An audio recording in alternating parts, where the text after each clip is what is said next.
Here we go. All right. Hi, meal gardeners. I am here with our in-house nutritionist, Erin Madden. And today we're going to talk about anything and everything in the Mediterranean diet.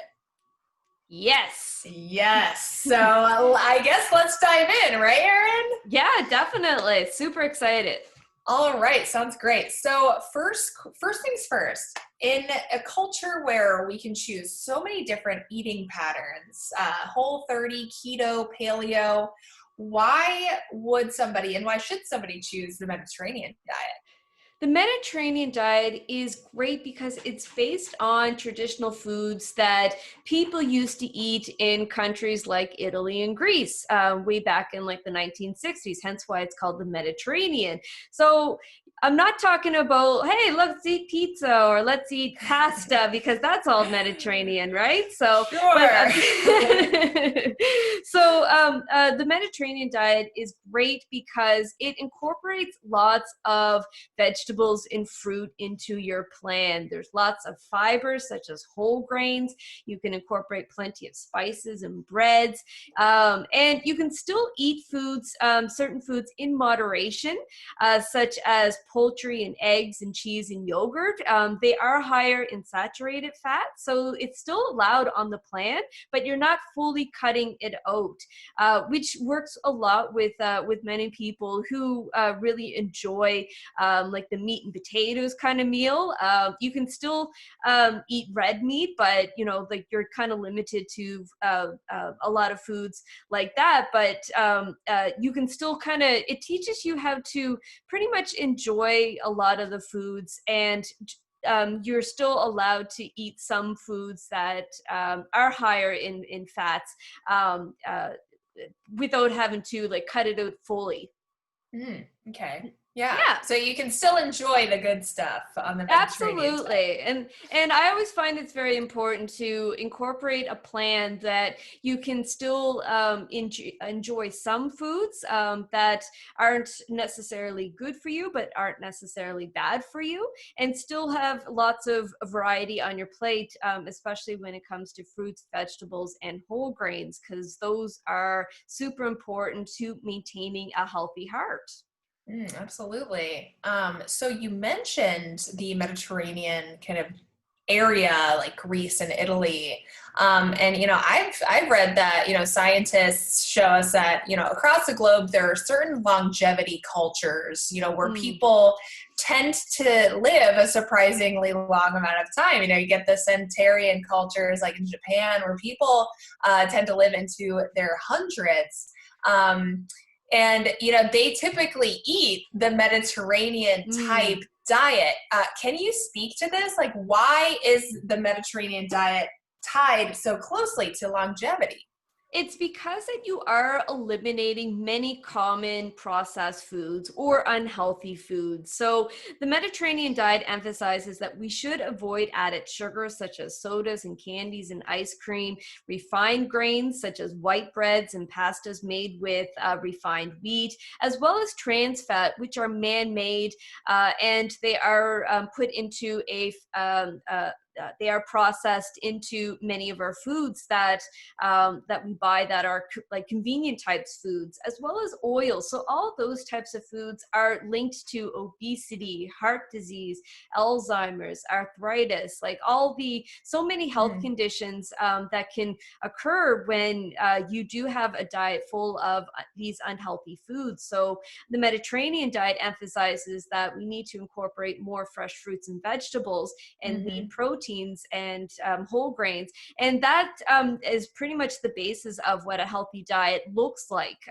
And when you do put a lot of whole grains and fresh fruits on your plate, you can actually feel more full and satisfied, where you're not going to be constantly feeling hungry. And you'll also notice a huge increase in your energy levels, which might actually encourage you to get outside and be a little bit more active, which is what the Mediterranean diet also encourages, is physical activity. Oh yeah, that sounds great. If you have Yeah, energy, you're more definitely. likely to go break a sweat for Yeah, sure. definitely. And back in the 1960s, people actually sat down and ate with your families as well. So that's another thing that is always important is to spend enough family time with your loved ones, and to actually have conversations at the dinner table where you're not constantly out the door grabbing like a bagel because you just don't have time. So I really feel like we're in a society now Yeah. where everyone is just super busy. They just don't have time to sit down and enjoy a good meal, and that's what this program really does teach you, is good food practices, as well as to actually stop and actually savor every food that you're eating. So the concept of, all of us sitting around the table, enjoying eating together, maybe taking our time a little bit while eating, is that a part of the Mediterranean diet mentality then? Absolutely. It's Mm, supposed to help you enjoy foods that our ancestors ate many, many years ago, because, our grandparents and even like my parents, they had yeah, gardens in the backyard, and people just we kind of got out of that routine. So our food right. evolved over time. Everything is now processed, and we kind of started liking a certain type of foods now, and a lot of it is sugar and high salt, which is why Yeah, heart disease and obesity. 1/3 of Americans are overweight, which is a scary yeah. number. And same thing with heart disease. Heart disease is basically like the number one silent killer. So the Mediterranean diet really helps to improve your heart as well as maintain overall health. Yeah. Okay. Mm. So, and that actually leads us perfectly into my next question, because I was going to mention that I have seen a lot of neurologists like Dr. Lisa Moscati talking about how the Mediterranean diet specifically is one of the best things you can do to preserve brain health as you Mm. age. And it can Yes. even go a long way in staving off things like Alzheimer's and dementia. And do you have anything to add to this? And on top of that, you mentioned the heart. um, you know, any other body functions we can see benefits from when it comes to the Mediterranean diet. Yes, definitely. And heart health is so important to maintaining longevity. You also want to make sure that you are going to have a healthy brain. Like as we get older, Alzheimer's, dementia, it's more common in the seniors.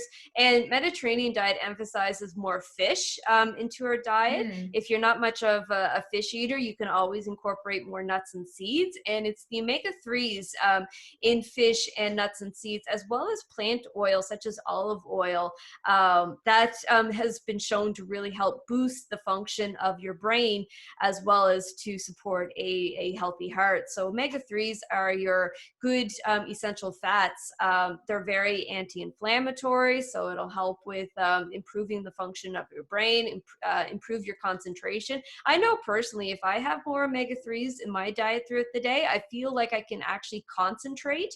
If I mm, have days where I'm just out the door in a hurry, and I know that I don't eat good or like what I should, yeah, I feel like my days are just not productive. So you can yeah. definitely feel a huge difference in a lot of the foods that you eat.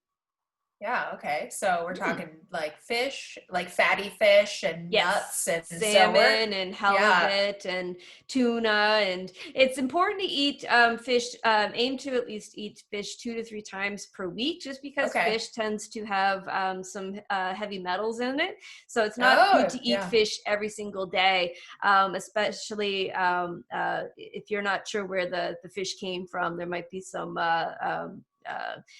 heavy metals in the water. So it's yeah. always good to minimize the fish, but definitely incorporate lots of plant oils, olive oil and coconut oil into the diet. Safflower oil is another important one. So so those are all Nice. really good for the diet.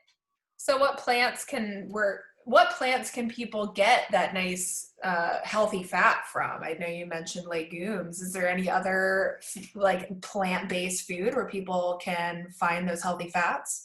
Yeah. So as I was, lots of nuts and seeds is where, almonds and walnuts and chia seeds. Flax seeds is very good. Flax seeds has a lot of lignans in it, which is a compound that has been shown to reduce inflammation in the body and also support a healthy brain. So flaxseed, especially if you buy it, like a flaxseed oil, that is probably like one of the healthiest oils you can get next to olive oil. So it's always kind of important to stock your pantry with many different types of oils and seeds and nuts into the diet. Walnuts are also really good for brain health and reducing inflammation. So that's another kind of healthy nut in the diet. Nice. Now, is there a place for, and I know like when we're talking about Italy, and Japan, they definitely have a culture that welcomes alcohol. So what, Yes. like, how much, so give it to us straight, Erin. How much red wine can we drink on the Mediterranean diet? Because isn't red wine actually a part of the Mediterranean diet, and it Yeah, has so red health? wine actually is good in moderation. So you can definitely have like your wine on occasional. And it's because that there's a compound in wine called resveratrol, which has been shown to help with the heart. And it also helps to reduce our stress levels. So red wine is actually not bad as part of a healthy diet. Like just have a couple glasses a week, and it can definitely help to to kind of reduce the periods of stress, and it makes you feel like you're not really giving up like your favorite wine. So like a glass a day is completely fine. Okay. Just Yeah. don't go for the entire bottle a Right. day. Yeah, and when you pour a glass, make sure it's not a fish bowl, right? Yeah. Yeah, absolutely. So, like a small glass of wine is definitely acceptable on a Mediterranean diet. Great, great. So for people who are new to the Mediterranean diet, maybe haven't explored how to, eat the Mediterranean diet in their daily lives, what are your suggestions for the newbies getting started? Basically, try out some new foods. If you are unsure about, if you never tried any of the foods on a Mediterranean diet, maybe start off very small. So take a look at in your cupboards. Empty out your cupboards that you'll no longer need. Eliminate all the processed and refined foods, and supplement with whole wheat grains. So just stocking your pantry up with whole wheat flour, whole wheat rice, and whole wheat pasta, legumes, and a lot of this you can just throw in the freezer if you're worried, if you don't want it to if you don't want your breads to go bad. Beans and legumes are also very good, so you can always buy dry beans. You can buy bags of that, and so that's always kind of good to have in your pantry. And then just kind of shop the aisles. So stay away from the middle aisles of the grocery store, because all the good stuff is on the outside of the grocery store. So as soon as when you walk in, I find that the layouts tend to be all the same when it comes to Yeah. shop, and your fruits and vegetables will be like right in front of you depending on where you are in the world. But don't go to the middle aisles, because that's where all the sugar stuff is. Right. That's where all the convenience packaged foods are located. But the breads and the fruits and vegetables tend to be on the outsides, and that's always a safe place to go. Look for lean proteins that have very minimal amounts of fat, so always buy lean or extra lean protein cuts. If you're unsure, always ask your butcher. So it's always sometimes it's good just to take baby steps. If you find this a little too overwhelming, maybe try a new food every week and see where it goes from there. But basically just continue trying each week, and eventually you'll get there. For sure, for sure. Now, you mentioned avoid processed foods, avoid those convenience foods. Like let's not heat up a frozen dinner every night. Exactly. Always Yeah. want to cook your meals from scratch. So find recipes. Meal Garden has plenty of great tasting recipes. and find recipes that you are comfortable doing. If you are pressed for time, go locate recipes that take under 30 minutes, maybe 5 minutes cook time. There's several recipes that can offer different types of cook times for you, and also different skill levels as well. So kind of look what you have for appliances. I find that my Instapot or slow cooker are really good to use on days where I am going to be pressed for time. So oh yeah, my Instapot saves my life. I swear. Absolutely. So Yeah. I got an Instapot for Christmas, and it is amazing. Amazing. I use it almost every day. They're so great. Yeah. So yeah, you mentioned Meal Garden. So is there a way that Meal Garden can help people specifically stick with the Mediterranean diet? Absolutely. We have tags that are specifically meal Mediterranean approved. So when you're in the website, look up tags that specifically say Mediterranean or no sugar added. So you can actually scale. You can narrow down the recipe to what your preference is. Make sure that you're looking for whole grains and whole foods. Nothing too processed. And you can also select what times are more available to you. Maybe you can cook meals under 30 minutes, or you might actually enjoy being in the kitchen and you might want to do meals that take a little over an hour. Yeah, right. Get a little fancy. Yeah, absolutely. Jazz. Yeah, exactly. I always save. There's meals that I really like cooking that take over an hour to do, and I always save those type of meals for the weekend. And then during the week, I usually pick meals under 30. Yeah, same. There's something cathartic about a nice long recipe sometimes. So Yes, definitely. So it's I relaxing. feel like a home chef when I do meals that are Yeah. more than an hour. So Yeah, exactly. Well, yeah. Erin, this has been great today. If you're listening in, and if you found this interview helpful, please consider following us on YouTube and hitting that subscribe button and smashing that bell, because we're going to keep having these nutrition talks in the weeks ahead. So thanks for tuning in, everyone. And Erin, thank you so much for the chat today. It was very enlightening. Thank And you so much. have a great one. Thank you.